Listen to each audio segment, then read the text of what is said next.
everyone, this is Diksha from Food Pleasure and Health, and today I'm going to make one of my favorite hummus recipe.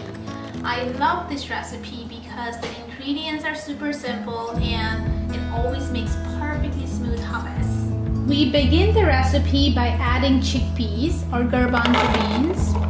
I'm using canned chickpeas today, but if you want to use cooked chickpeas, that's perfectly fine.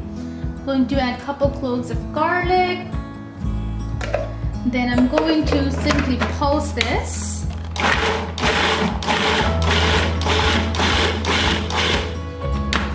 To that, I'm going to add tahini, which is a sesame paste. I buy my tahini at international grocery store, but I'm sure most grocery stores will carry it.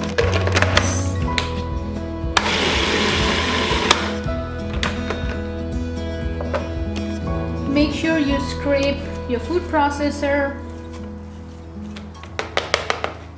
To that, I'm going to add freshly squeezed lemon juice. Whirl it again. As you can see, the texture is pretty good. You can add little water if you like to make it a little thin, which I think I'm going to do. Just a little bit more water. Going to check the texture one more time. It looks pretty creamy to me. Going to add a little salt. You don't need a whole lot, just a little bit. Okay. Going to taste it. Pretty good. So now let's plate it. Since we didn't use any oil in the recipe, I like to just add a little oil right before serving. It's a really good olive oil.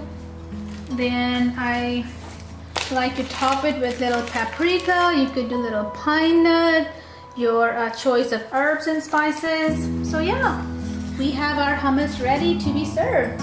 So our hummus is ready to be served, and as you saw how simple it was, I use it as a dip. I love it as my sandwiches and wraps, as a spread. You can also thin hummus and make it into a salad dressing.